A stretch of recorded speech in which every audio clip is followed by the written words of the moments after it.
Praise the lord. प्रभु यीशु मसीह के नाम की महिमा हो और धन्यवाद देता हूँ। एक बार फिर से ये लॉकडाउन का तीसरा चरण, उसका तीसरा दिन है। सच में परमेश्वर बहुत ही अच्छा है कि सभी पृथ्वी के निवासियों को अब तक की परमेश्वर ने संभाल कर रखा। निश्चिंत कई लोगों के प्राणों की हानि हो गई है, कई लोग दुख के साथ इस बीमारी में जकड़े हुए और कई लोग बहुत ही अच्छे हैं जिन्हें कोई बीमारी नहीं जकड़ी हुई। ये बड़ी प्रभु की दया। और हाल ही में हम सुनते हैं कि इस्राएल ने इस बीमारी को दूर करने के लिए वैक्सीन का कुछ ईजाद किया है। ये परमेश्वर की दया है कि इस्राएल के ऊपर परमेश्वर की कृपा हो गई है। बहुत जल्दी वो दवा लोगों तक पहुँचे, वैक्सीन, ताकि लोग उसके द्वारा इस बीमारी से बच सके। जो लोग बीमारी में जकड़े वे छुटकारा पाए।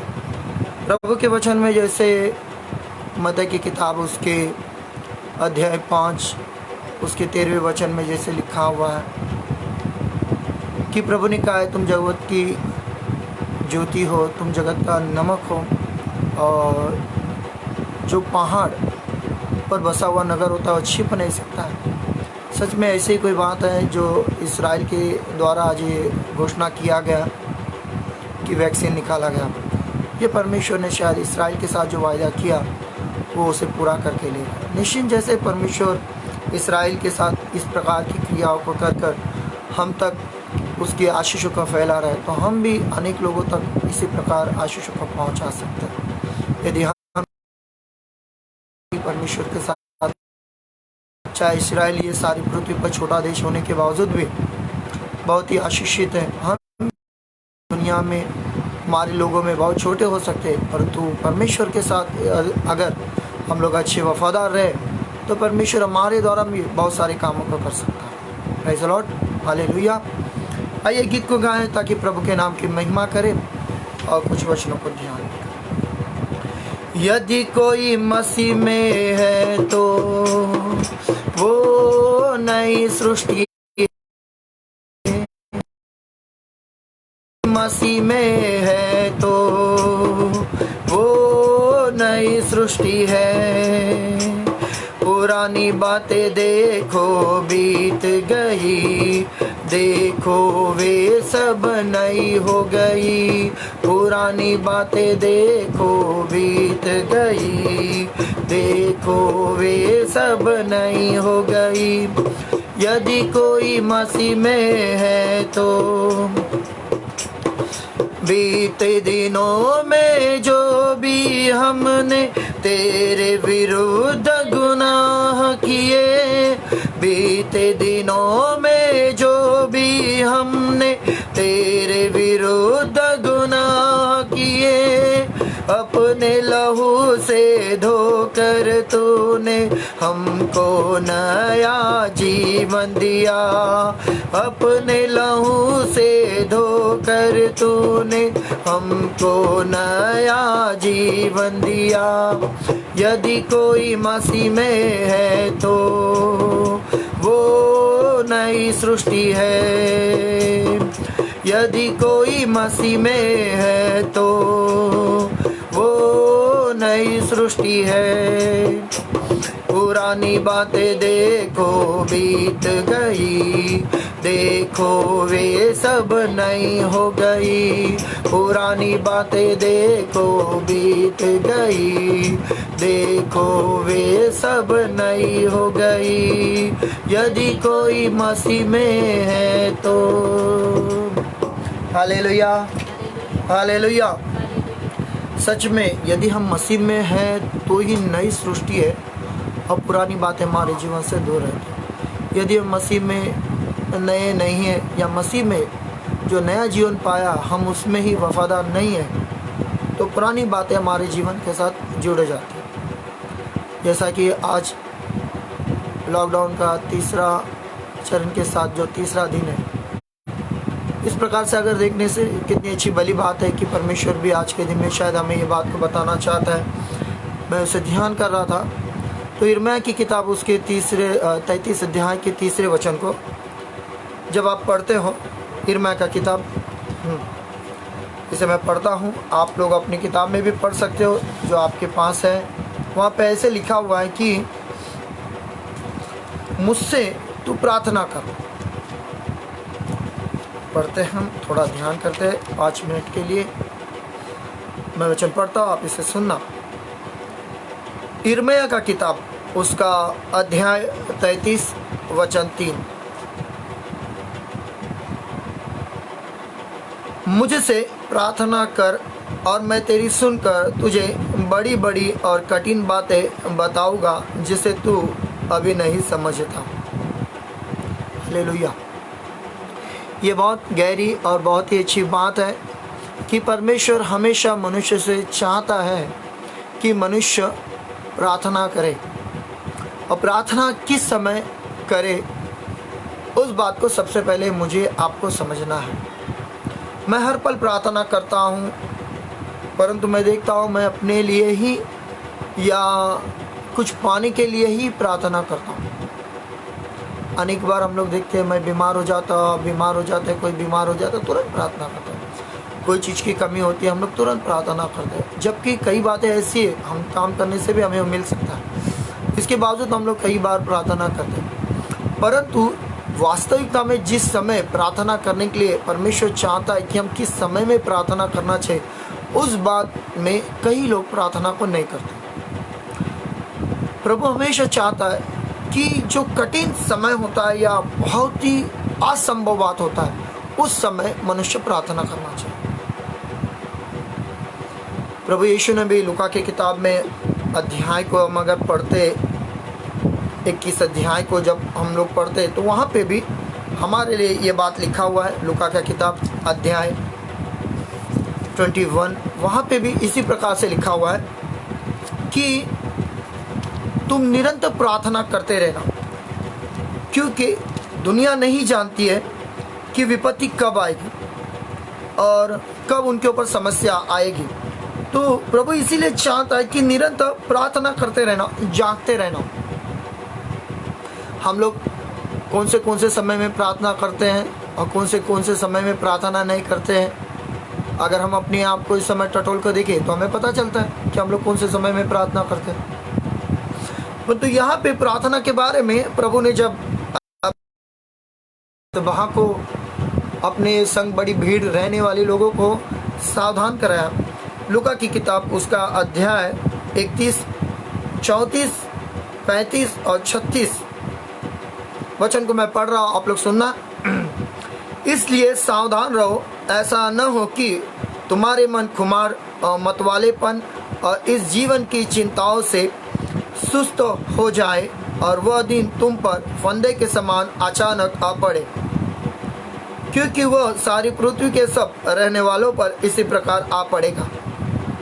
इसलिए जागते रहो और हर समय प्रार्थना करते रहो कि तुम इन सब आने वाली घटनाओं से बचने और मनुष्य के पुत्र के सामने खड़े होने के योग्य बनो। Hallelujah, hallelujah. ध्यान से सुनना, ये प्रभु यीशु मसीह ने आज से 2020 साल पहले ही कहा, प्रार्थना करो। जबकि यिर्मयाह की किताब में भी प्रभु परमेश्वर कहता है, मुझसे प्रार्थना कर, मैं तुझे कठिन कठिन बातें बताऊंगा जिन्हें अभी तुम नहीं समझते। वही बात होगा, प्रभु यीशु भी यहाँ पर अपने शिष्यों को बड़ी सावधानी के साथ या उसके चाहते लोगों को और सावधानी के साथ इस बात को उन्हें स्मरण दिलाता है, याद दिलाता है कि तुम सुस्त नहीं हो जाना, तुम्हारा मन खुमार नहीं होना चाहिए, तुम मतवालेपन के अनुभव में नहीं रहना चाहिए और जीवन की चिंताओं में नहीं डूबना चाहिए। जबकि इस समय हम लोग देखते हैं कई लोग मतवालेपन के लिए बड़े दीवाने हो गए। आज शराब के लिए लोग बड़ी लाइन लगा लगा कर खरीद रहे, बहुत सारे लोग, और जबकि अधिक डबल कीमत के साथ उस शराब को खरीद रहे। खुद गवर्नमेंट ने भी उसे ज़्यादा बढ़ाकर कीमत लगाया ताकि लोग ना खरीदे, पर फिर भी इसके बावजूद लोग उस शराब को बड़ी कीमत देकर उसको खरीद रहे, जबकि वे उनके घर के बाल बच्चों को, पत्नियों को राशन की दुकान में भेजते बड़ी बोझ को लाने के लिए और कहीं से भी लेकर आने के लिए कहते, परंतु खुद पुरुष लोग कभी जाते नहीं, ना लाइन लगाते हैं, ना कुछ खरीद के अपने परिवार में इस समय में ला पाते हैं, पर तो दारू की दुकान में लाइन लगा दे। अभी कुछ ही देर पहले मैं एक न्यूज़ में पढ़ा, वहाँ पे लिखा एक व्यक्ति ने 95,000 रुपये का शराब खरीद लिया। वही समझ में नहीं आ रही बात क्यों वो खरीदा है। अगर वो चाहता तो वही पैसे से लोगों के लिए अनाज खरीद कर गरीबों को बांट देता, परंतु उससे संभव नहीं हो रहा।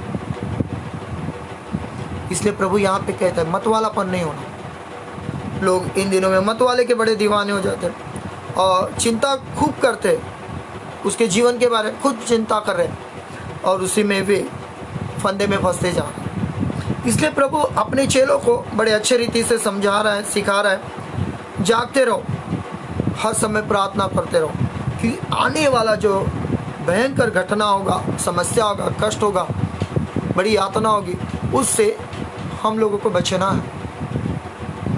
तो उससे बचने के लिए प्रभु कहता है प्रार्थना करो। देखिए, जब आप घरों में अपने प्रार्थना करने लगते हो, अपने परिवार में जब आपके प्रार्थना आप करने लगते हो इकट्ठा होकर, तो क्या होता है उससे आपका सारा समय अपने घर में, अपने बाल बच्चों के साथ, अपने परिवार के साथ, अपने लोगों के साथ जुड़ा रहता है। जब आपके बच्चे लोग बाहर नहीं जाएंगे, आपके घर वाले लोग बाहर नहीं जाएंगे, तो बाहर की कोई बीमारी आपके परिवार में नहीं आएगी। ये किस माध्यम से हो रहा है? प्रार्थना आप करने के कारण। आप आपका समय प्रार्थना को दे रहे, इसी कारण क्या हो रहा है? आप बाहर नहीं जा रहे, बीमारी आपके पास नहीं आ रही। परंतु आप प्रार्थना नहीं करते, आप घर के बाहर घूमने चले जाते हो, पता चलता है कोरोना बीमारी आपके पास आ जाती है।